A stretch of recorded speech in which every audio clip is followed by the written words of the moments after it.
A black man? On a $68 million jet? Please, you Please. probably clean You these probably seats clean for a these living. seats for a living. She laughed, right in his face. A loud, nasty, theatrical laugh. Hey, I've I've served served actual billionaires. They don't look like you. Her palm cracked across his cheek before he could even respond. The sound echoed through the cabin like a gunshot. He didn't move, didn't flinch.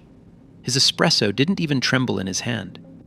He just looked at her with the quietest eyes she'd ever seen and said, almost in a whisper, "You done?" She smirked.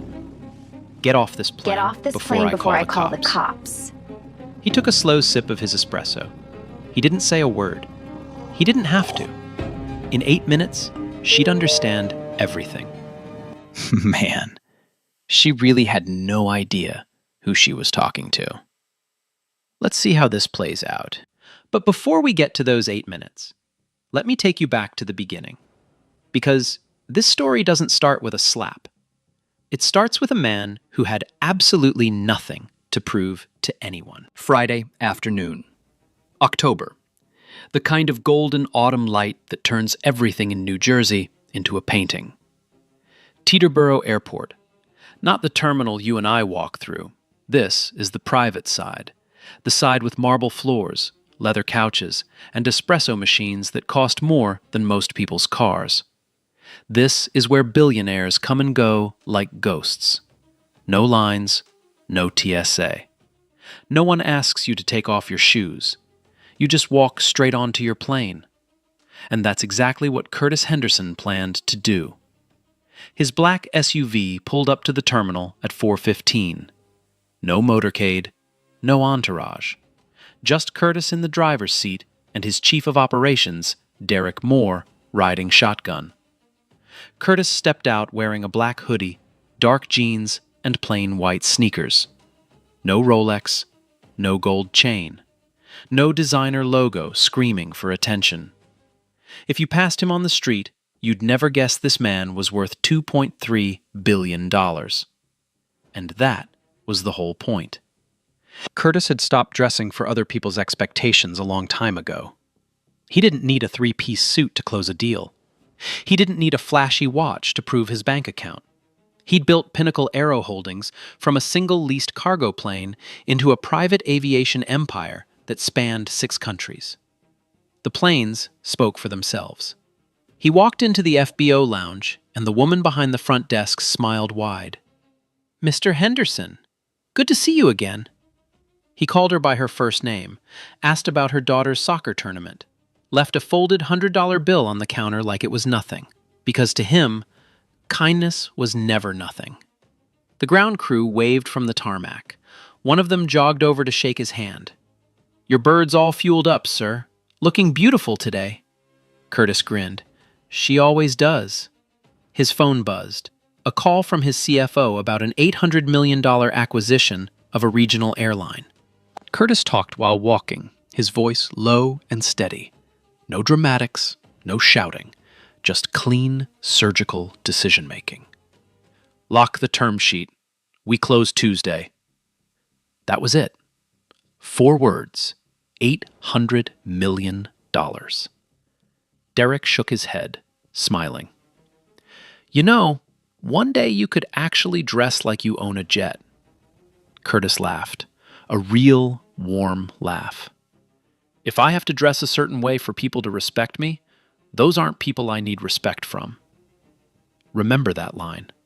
It's going to matter. Now, here's where the trouble starts. Curtis's regular cabin crew, 2 flight attendants who'd been with him for years, called in sick that morning. Bad shrimp from a team lunch, both of them down. No backup on short notice. So, Pinnacle's operations team scrambled and contracted a replacement crew from Skylane Private Charters. A last-minute fill. A company Curtis had used before for overflow staffing, but never on his personal aircraft.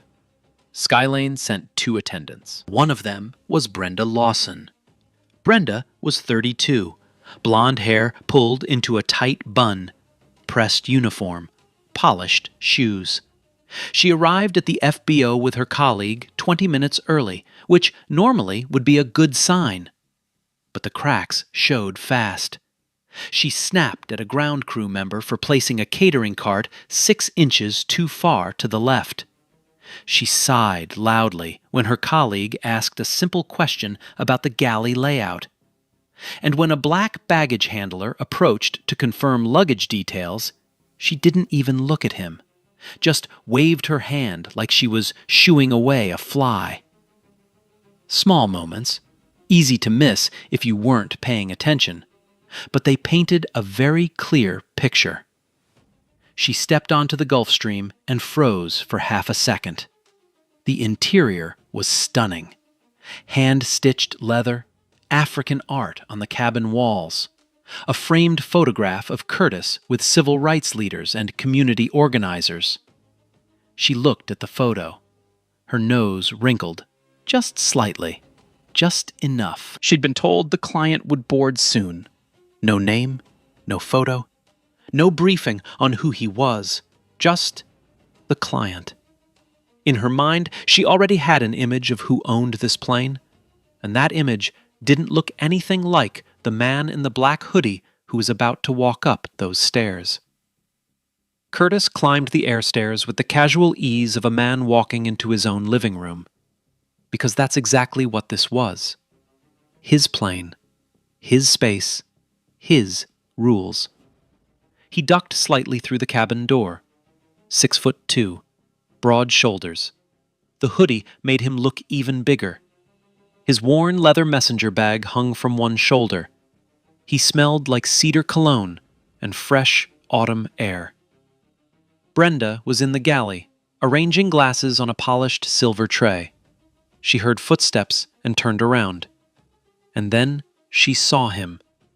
A black man, hoodie, jeans, sneakers, standing in the doorway of a $68 million aircraft.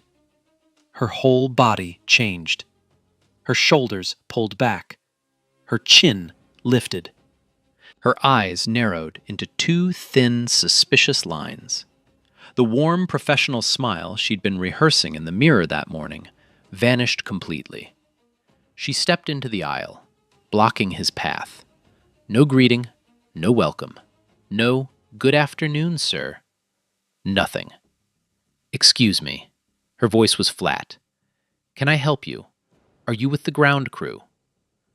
Curtis had heard this question before, more times than he could count, at hotel lobbies, at car dealerships, at restaurants where he had a standing reservation.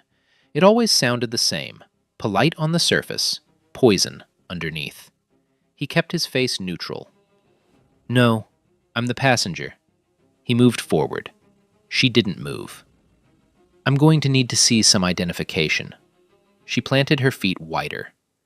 "We can't just have anyone walking onto this aircraft." Anyone. That word hung in the recycled cabin air like smoke. 5 minutes earlier, a white catering delivery driver had walked onto this same plane carrying trays of food. Brenda hadn't asked him for so much as a name. He walked right in, set down the trays, and walked right out. No questions, no ID, no suspicion, nothing. But the black man in the hoodie? He was anyone. Curtis didn't argue. He pulled out his phone and showed her the boarding manifest. His name, the tail number, the departure time, the destination. Everything matched. Everything was right there in black and white. Brenda glanced at it for less than 2 seconds. Anyone could have that screenshot. She waved the phone away with the back of her hand. "I need a government-issued ID, a real one." Her tone had shifted. It wasn't just suspicion anymore. It was an accusation. She was looking at him the way a store detective looks at a shoplifter. Like guilt was already decided, and paperwork was just a formality. Curtis reached into his messenger bag, pulled out his wallet, handed her his New Jersey driver's license. Photo, full name, address in Alpine, one of the wealthiest zip codes in America. Brenda held the ID up, studied it, looked at the photo, looked at Curtis, looked at the photo again, looked at the cabin interior, looked back at Curtis. Her brain was fighting itself. The name matched. The face matched. The address was Alpine, for God's sake. But something in her refused to accept it. Something deep and ugly that she'd carried her whole life told her that this man could not possibly belong here. She held the ID for an uncomfortably long time. 15 seconds. 20. Curtis stood there, patient, his hand still extended. Finally, Derek leaned forward from his seat. "Everything all right up there?" Brenda ignored him. She turned away from Curtis without returning his ID and pulled out her phone. She called Skylane Dispatch, and she didn't even try to lower her voice. "Yeah, hi, this is Brenda on the Teterboro assignment. There's a gentleman here claiming to be the client." She paused. "Something doesn't feel right. I just want to make sure we're safe." Safe. That word hit Curtis in the chest like a fist. He didn't show it, but he felt it. That word, safe, was a weapon disguised as a whisper. It meant dangerous. It meant threat. It meant this black man scares me simply by existing in this space. Derek's jaw tightened. He set down his water glass slowly. His eyes locked onto Brenda with a look that could have melted steel.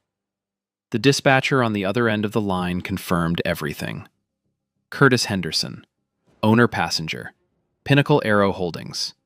Confirmed. No ambiguity. No question. None. Brenda hung up. She stood there for a moment, phone still in her hand. Did she apologize? No. Did she say, "I'm sorry for the misunderstanding, sir"? No. Did she smile? Offer a handshake? Anything even remotely resembling basic human decency? No. She just shrugged, handed back his ID without looking at him, and said in the flattest, most disrespectful tone imaginable, "All right, you can sit down." Not, "Please have a seat, Mr. Henderson." Not, "Welcome aboard, sir." Just, "You can sit down." Like she was doing him a favor.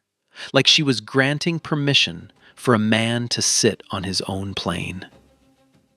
Curtis took his ID back, said nothing, walked to his seat, sat down.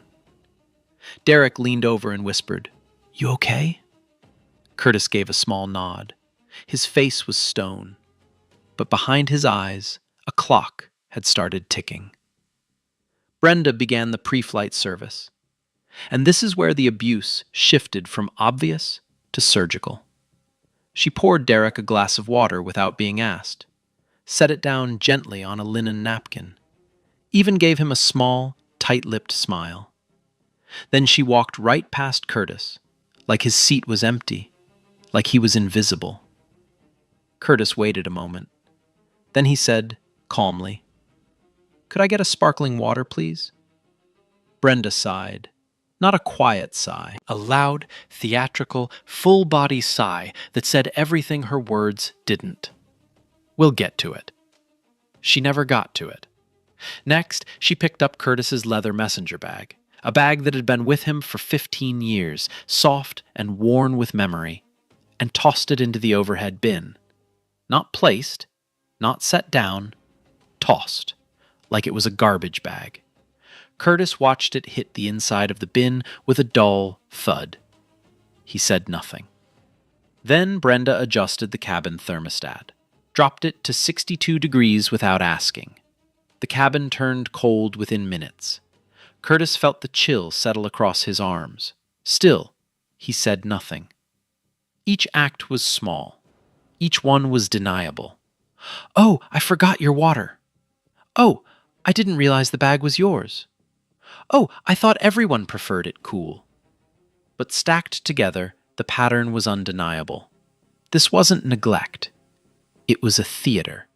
Every cold shoulder, every dismissive sigh, every rolled eye was a performance. And the audience was Curtis. She wanted him to feel it. She wanted him to know he didn't belong. Then came the line that broke the dam. Curtis asked about meal service, a simple, reasonable question from a passenger on his own aircraft. Brenda turned, looked at him, and delivered the words with the full weight of every assumption she'd been carrying since the moment she saw his face. "Sir, I don't know who let you on this plane, but this aircraft is reserved for the owner. You need to leave. Now." Even after the ID check, even after dispatch confirmed his identity, even after seeing his name on the manifest, she had decided, with absolute, unshakable conviction, that a black man in a hoodie could not own this plane. Curtis locked eyes with her. The cabin was silent. The air was still. You could hear the faint hum of the auxiliary power unit outside. He spoke calmly, quietly, like a man who had said these words 1,000 times before and was tired of how familiar they felt. "I am the owner." Brenda scoffed. Not a polite scoff, a full, head-tilted, lip-curled, contemptuous scoff.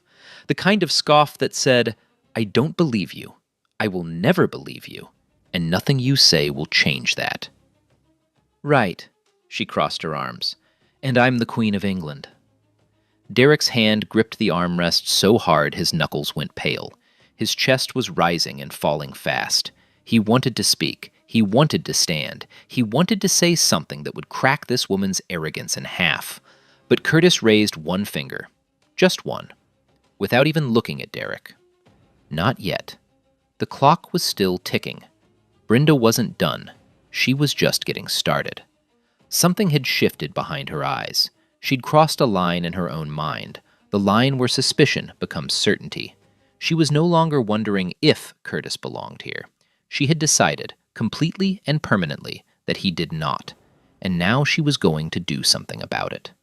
She straightened her uniform, squared her shoulders, and stepped directly in front of Curtis's seat like a security guard at a velvet rope. "Sir, I'm going to ask you one more time." Her voice was low now, controlled, dangerous. "Step off this aircraft until we get this sorted out. I will not be responsible for an unauthorized person on a plane this valuable." Unauthorized. Curtis looked up at her from his seat. His hands were resting on his knees. Open, relaxed, unthreatening. He spoke without raising his voice even a fraction. "I'm not going anywhere. This is my plane. You are on my payroll right now." The words landed like stones dropped into still water. Brenda blinked. For half a second, just half, something flickered across her face. Doubt, fear, the faintest crack in her armor, but she sealed it shut immediately. "Your plane." She let out a short, bitter laugh. "Sure it is. And I suppose you built the whole airline, too?" "I did." The simplicity of his answer shook her more than any argument could have. She expected defensiveness. She expected anger. She expected him to pull up bank statements or shout his net worth at her.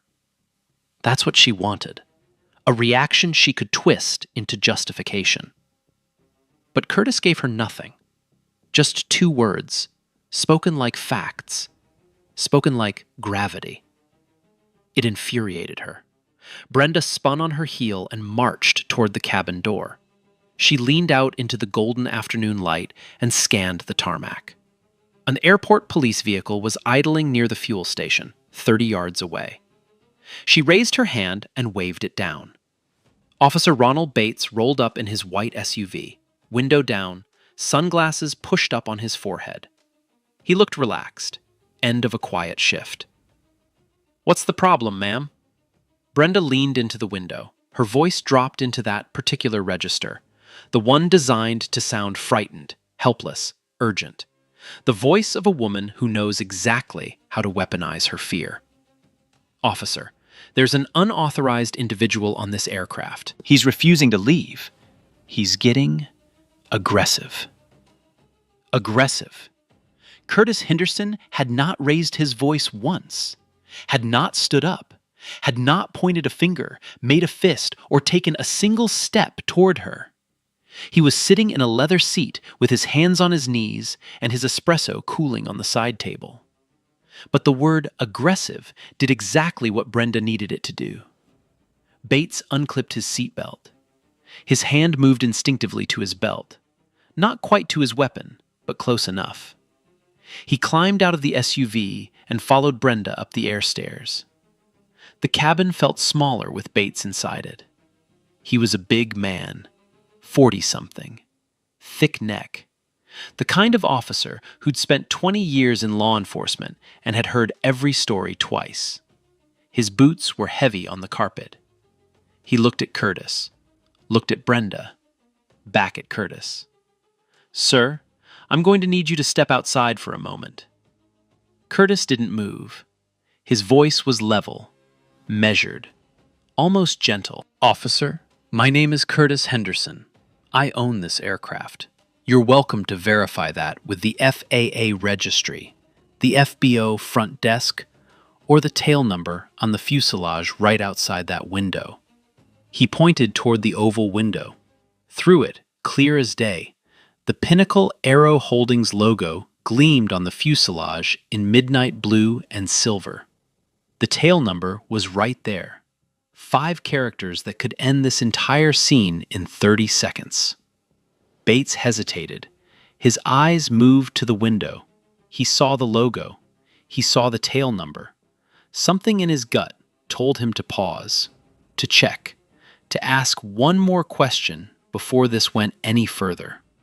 But Brenda was right behind him, whispering, feeding the fire. "Officer, he's been confrontational since the moment he boarded. I've already called dispatch, and they couldn't confirm anything. I don't feel safe." That was a lie. Dispatch had confirmed everything, but Brenda had rewritten the story in her own mind, and now she was rewriting it for Bates. Bates turned back to Curtis. "Sir, I understand, but I need you to stand up for me, just to sort this out." He moved toward Curtis. His posture shifted. Wider stance, hands slightly forward. The universal body language of a pat-down about to happen. Curtis looked at the officer's hands. He understood what was coming. A black man on a private jet about to be frisked on his own property because a white woman said the word aggressive. He'd seen this movie before. 100 times. 1,000 times. On the news. In his own life. The script never changed. That's when Derek stood up. He rose from his seat slowly, deliberately. His 6-foot frame straightened to its full height. His voice came out clear and sharp, like a blade leaving a sheath. "Officer, my name is Derek Moore. I am the Chief Operating Officer of Pinnacle Aero Holdings, the company that owns this aircraft. The man you are about to put your hands on is Curtis Henderson, the founder, the CEO, and the sole owner of this $68 million plane." He paused. Let it sink in. "Now, before you take one more step, I need you to understand something." Derek pointed to the ceiling. 3 small black domes, cabin security cameras, positioned at the front, middle, and rear of the aircraft. Red lights glowing steady. Every single second since we boarded this aircraft has been recorded, audio and video. 3 angles, cloud synced in real time to our corporate servers. So, whatever happens next, officer, I want you to know the whole world is going to see it. The cabin went dead silent. Bates froze. His hands dropped to his sides like they'd been burned. He stared at the cameras, then at Derek, then at Curtis. The red lights blinked back at him, patient, unblinking, unforgiving. Brenda's face changed. Not much, but enough. The cameras were a variable she hadn't considered. She'd built her whole performance on the assumption that it was her word against his, her credibility against his, her tears against his truth. But cameras don't care about tears. Cameras just record. For 5 long seconds, no one moved. The only sound was the low hum of the plane's auxiliary power unit and the distant whine of a jet taxiing somewhere on the runway. Then Brenda did something that would cost her everything. Maybe it was panic. Maybe it was rage. Maybe it was years of unchecked hatred finally boiling over with nowhere left to hide. Whatever it was, it took control of her body before her brain could stop it. She turned to Curtis. Her face was red. Her jaw was tight.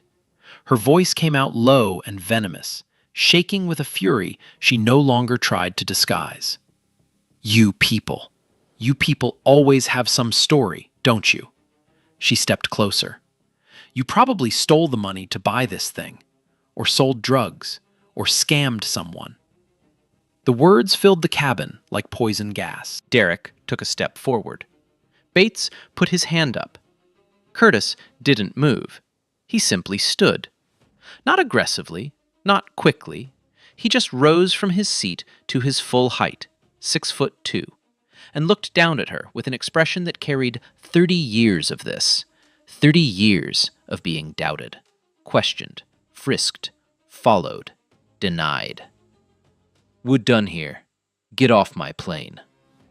And Brenda slapped him, open palm, full force, across his left cheek. The crack echoed through the cabin like a gunshot. Bates flinched. Derek lunged forward, but stopped himself. The espresso cup rattled on the side table.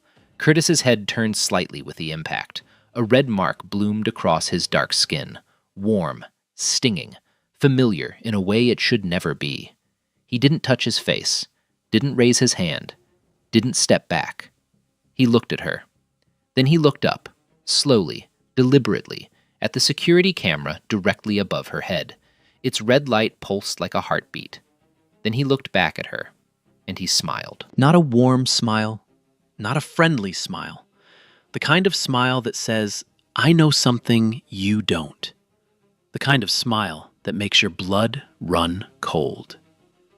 He didn't say a word. He didn't have to. In 8 minutes, she'd understand everything. Nah, hold on. She really just slapped this man on his plane. After seeing his ID, like, what? I'm not gonna lie. That's actually crazy. And he just stood there, smiling?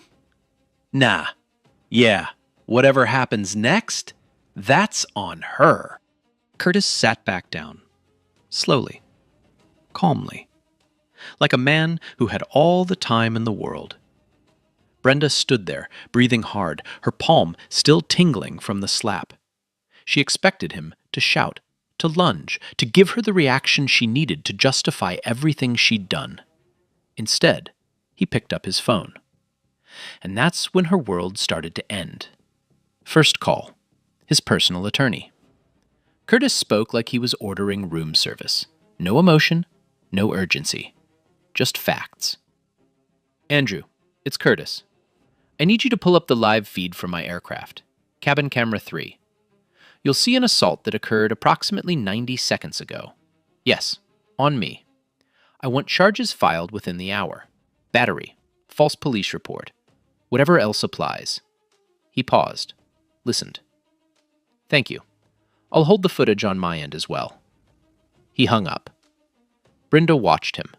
Her smirk was still there, but it had frozen, like a mask that no longer fit her face. Second call. Pinnacle Aero's head of vendor relations. James.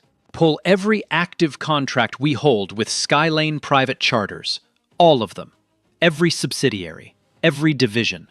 I want termination letters drafted and sent before close of business today. The voice on the other end asked a question. Curtis answered without hesitation. All of them. Effective immediately. No exceptions. He hung up again. Brenda's smirk was gone now. The word Skylane had landed like a rock through a window. That was her company. Her employer. The name on her paycheck. Her lips parted slightly. No words came out.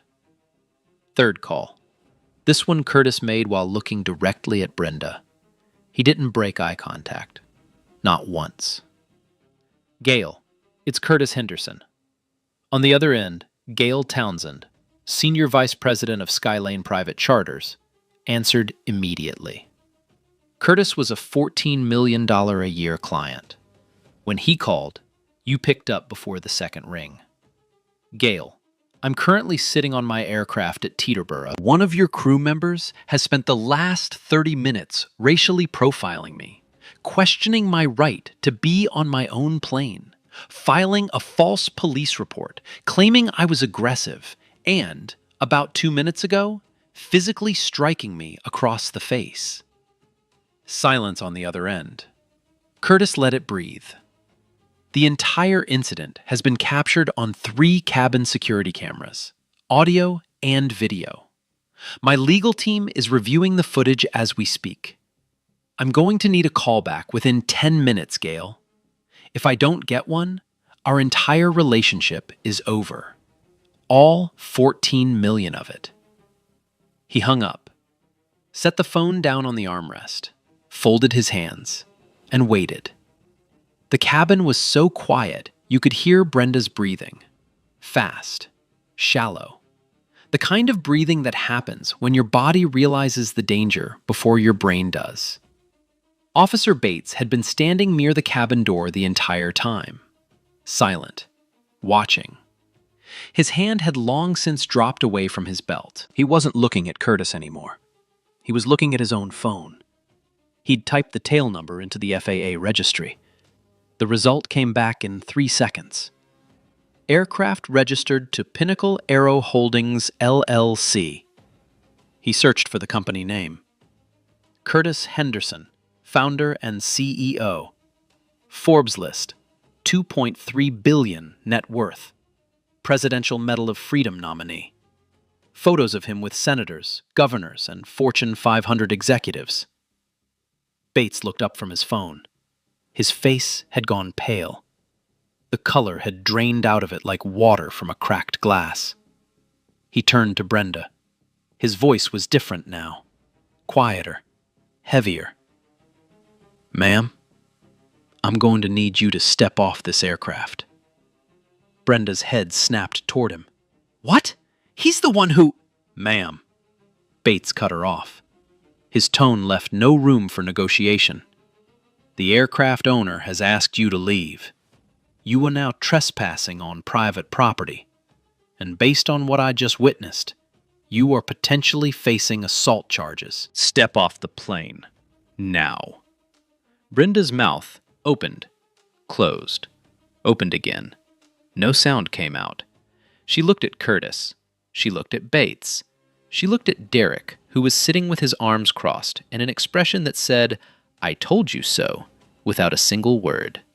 She looked at the cameras, all 3 red lights, still blinking, still recording, still watching. Her phone buzzed in her pocket. She pulled it out with shaking hands. A text from her supervisor at Skylane. Call me immediately. Do not speak to the client. Then another buzz. An email from Skylane Human Resources. Subject line, immediate suspension, pending investigation. Then another buzz, another email. Same sender, different subject line. Termination of employment, effective immediately. 3 buzzes, 30 seconds. Career over.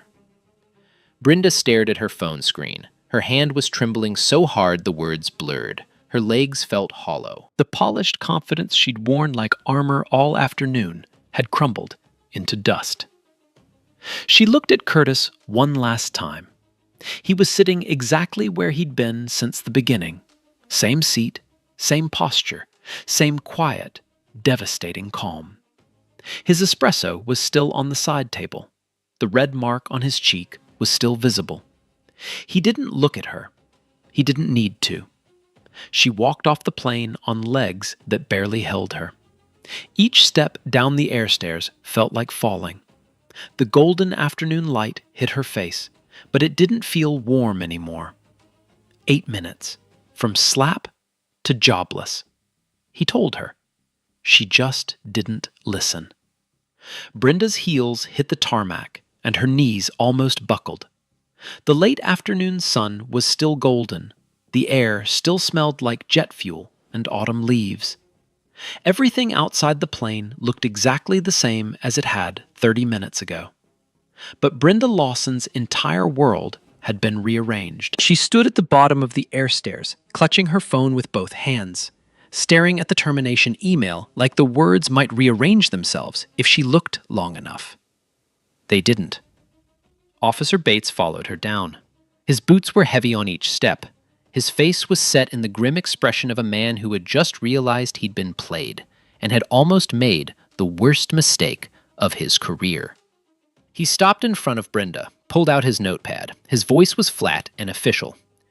"Ma'am, based on what I directly witnessed inside that aircraft, I'm placing you under arrest for simple assault and filing a false police report." Brenda's head jerked up. "Arrest? No. No. You don't understand. He provoked me. He was intimidating. I felt threatened. I was just doing my job." Bates didn't blink. "Ma'am, I watched the entire interaction. He was seated. His hands were visible. He never raised his voice.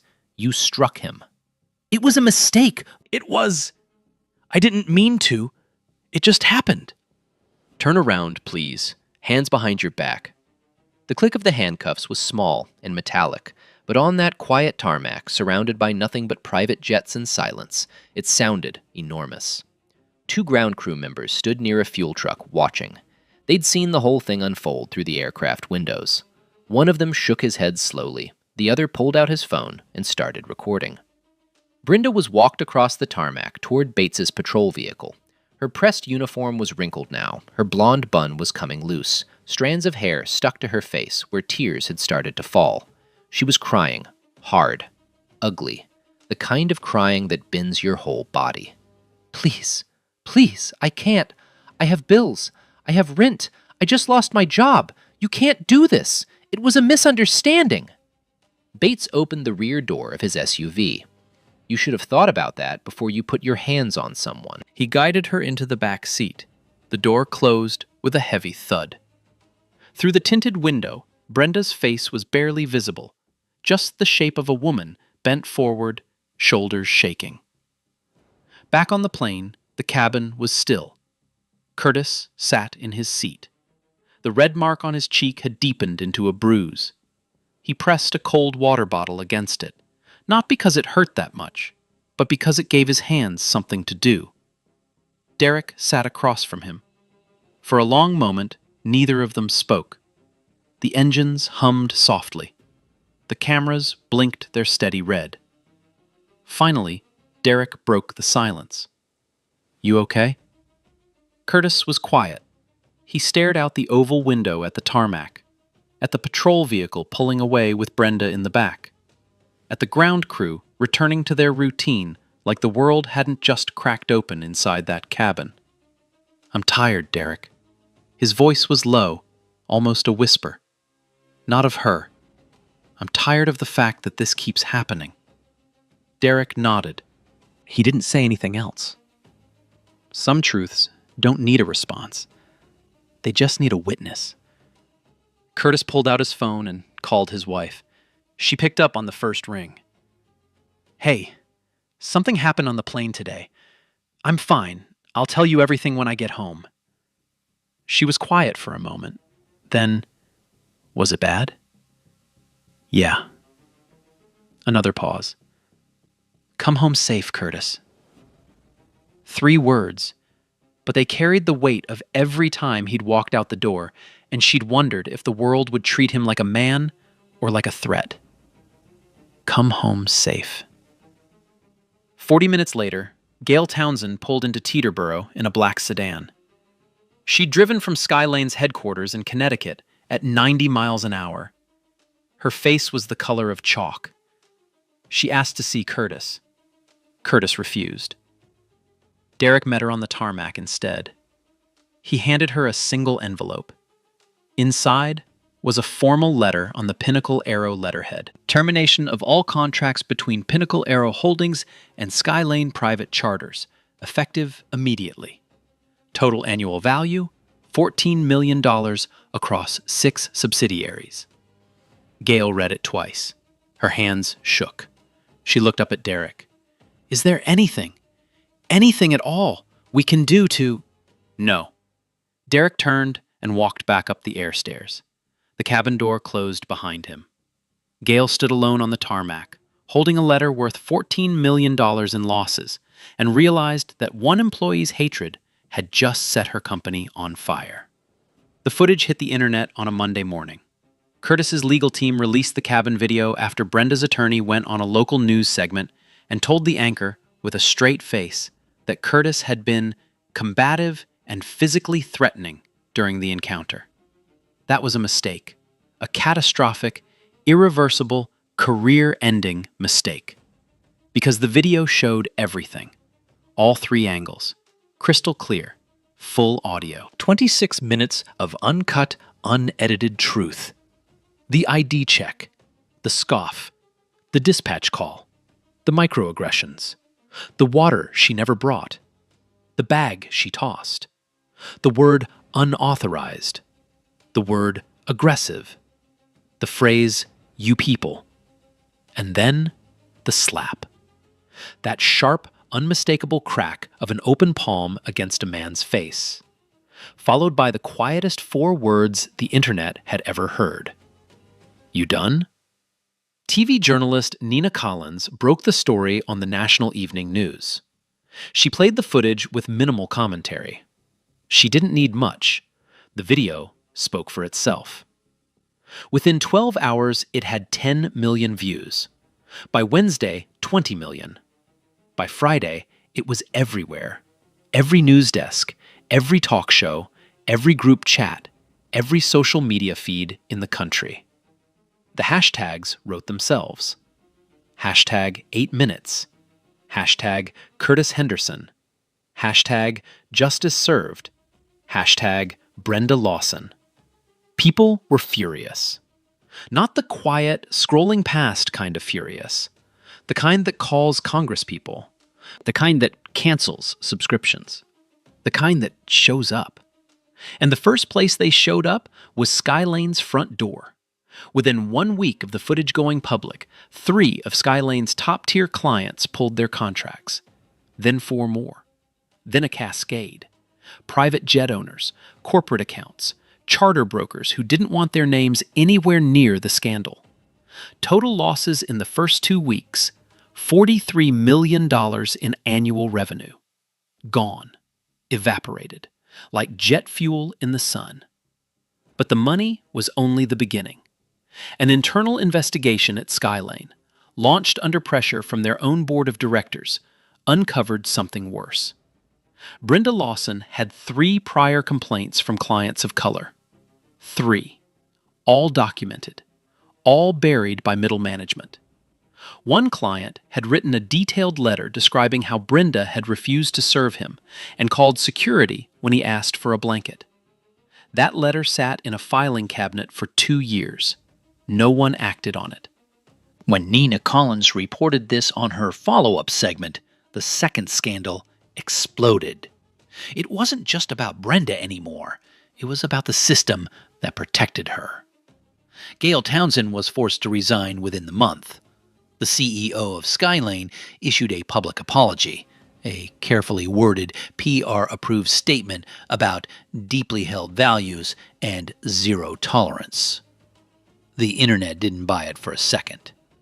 Skylane announced mandatory bias training for all employees, an independent review board, a victim compensation fund, crisis consultants, diversity hires. Too little, too late. The court of public opinion had already delivered its verdict. But the legal courts were just getting started. The district attorney's office in Bergen County charged Brenda Lawson with assault in the 3rd degree and filing a false police report. Both misdemeanors, both carrying potential jail time. Brenda's attorney, a man named Scott Pryor with slicked back hair and a reputation for getting people off on technicalities, tried to negotiate a plea deal. Community service, no jail time, a sealed record. He argued that Brenda was under extreme stress and had no prior criminal history. The DA wasn't interested. The case had become national news. 20 million people had watched the video. The pressure to prosecute fully was enormous. Not because of politics, but because the evidence was undeniable. There was no ambiguity, no he said, she said. There was a camera, 3 cameras, and they captured everything. The trial lasted 4 days. The prosecution played the video on a 6-foot screen in the courtroom. They played it 3 times. Once at normal speed, once slowed down, once with audio enhanced so the jury could hear every word Brenda whispered to Officer Bates, every lie, every fabrication, every calculated attempt to weaponize fear against a man who had done nothing but exist in his own space. Brenda took the stand on day 3. Her attorney had coached her well. She cried. She trembled. She dabbed her eyes with a tissue and told the jury she didn't see color and that she was just trying to do her job. The prosecution asked one question on cross-examination. Ms. Lawson, if the man who boarded that aircraft had been white, wearing the same hoodie, same jeans, same sneakers, would you have asked him for identification? Brenda opened her mouth, closed it, opened it again. I would have treated anyone the same way. The prosecutor nodded, then played a clip from earlier in the footage. The white catering driver walking onto the same aircraft, no questions asked, no ID requested, not even a second glance from Brenda. The jury watched in silence. Brenda's attorney closed his eyes. Day 4. Verdict. Guilty. Both counts. Assault in the 3rd degree. Filing a false police report. The judge, Patricia Wells, a 20-year veteran of the Bergen County bench, delivered the sentence without fanfare. 18 months probation, 300 hours of community service, mandatory bias rehabilitation program, a permanent criminal record, and a lifetime ban from working in the aviation industry.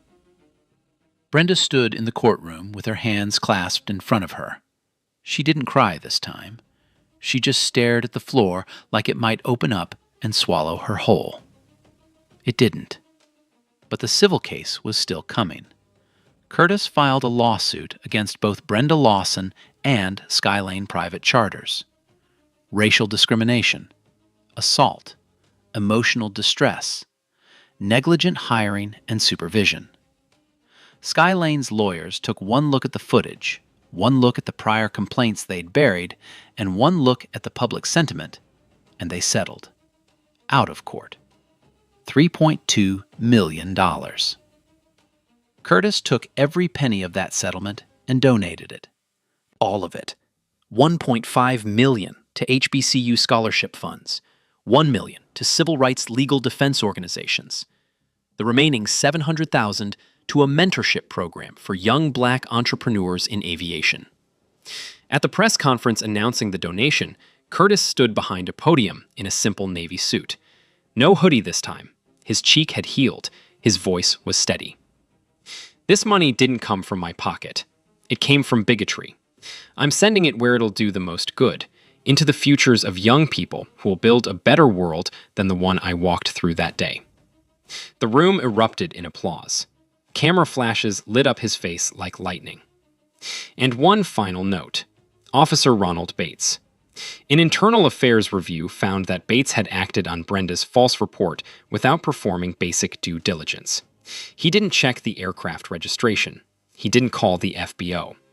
He didn't ask a single follow-up question before moving to detain the owner of the plane. He received a formal reprimand. Mandatory de-escalation training, mandatory bias awareness certification, a note in his permanent file. But Bates did something his department didn't require. He sat down and wrote a personal letter of apology to Curtis Henderson. 2 pages, handwritten. He acknowledged what he'd done, what he'd failed to do, and what he planned to change. Curtis read the letter at his kitchen table. He folded it carefully. And he accepted the apology. Because accountability, real accountability, was all he'd ever asked for. So where are they now? Curtis Henderson went back to work the following Monday. Same hoodie, same jeans, same quiet confidence that had carried him through 30 years of boardrooms, tarmacs, and people who looked at his skin before they looked at his credentials. But something had changed. Not in him, in the world around him. The incident on the Gulf Stream became a turning point, not just for Curtis, but for an entire industry that had looked the other way for far too long. Within 6 months, Curtis established the Henderson Foundation. Its mission was simple: open doors in aviation for people of color, scholarships for flight school, mentorship programs pairing young black entrepreneurs with executives in aerospace, grants for minority-owned aviation startups. The foundation's first class had 42 students. By the second year, that number tripled. Curtis was invited to testify before a congressional subcommittee on racial profiling in private aviation and travel. He sat behind a microphone in a wood-paneled hearing room in Washington, D.C., and told his story to a row of senators. He didn't raise his voice. He didn't pound the table. He spoke the same way he'd spoken to Brenda on that plane: calm, measured, and impossible to ignore. "I was slapped on my own aircraft," he said. "But I had cameras, I had lawyers, I had resources. What happens to the man who doesn't?" The room was silent. That question, "What happens to the man who doesn't?" became the foundation's unofficial motto. It was printed on T-shirts, painted on murals, quoted in editorials. It became a rallying cry for people who understood that Curtis's story ended in justice, but that most stories like his don't. Derek Moore was promoted to president of Pinnacle Aero's newly created charter division. The division was built with one guiding principle: every client, regardless of what they look like, will be treated with dignity from the moment they arrive. No exceptions, no excuses. Derek kept a framed screenshot of Brenda's termination email on his office wall. Not as a trophy, as a reminder. Skylane private charters survived, barely. After losing over $40 million in contracts, a complete leadership overhaul, and 18 months of brutal public scrutiny, the company restructured under new management. They implemented the most aggressive diversity and accountability program in the private aviation industry. It didn't erase what happened, but it was a start. And Brenda Lawson? She completed her 18 months of probation. She completed her 300 hours of community service. She completed the court-mandated bias rehabilitation program. Her aviation career was over. Permanently. The lifetime industry ban made sure of that. Public records show she relocated out of state, changed her phone number, deleted all social media. No further public incidents were reported. Some people said she got what she deserved. Some people said the punishment was too harsh. But the footage didn't lie. The cameras didn't have an opinion. They just showed what happened. And what happened was a woman who saw a black man on a private jet and decided, before he spoke a single word, that he didn't belong there. She didn't ask questions. She didn't listen to answers. She didn't look at the evidence. She looked at his skin, and she made her choice. That choice cost her everything. Listen. Yeah, the story, that part's made up. But that feeling, like people already judging you before you even say anything? Yeah, that's real. That happens every day. And I'm not gonna lie, that part? Yeah, that kinda hurts. So forget all that. Real question is, when you see that happen, what do you do? Now I want to ask you something, and I want you to really think about it before you answer. What would you have done in Curtis's seat? Would you have stayed that calm? Would you have kept your composure while someone laughed in your face, questioned your identity, lied to the police, and then slapped you, all on your own property? Drop your answer in the comments. I genuinely want to know. And if this story made you feel something, anger, frustration, hope, anything at all, then do me a favor. Hit that like button, share this with someone who needs to hear it, and subscribe so you don't miss the next one. Because justice doesn't always come in 8 minutes, but it should always come.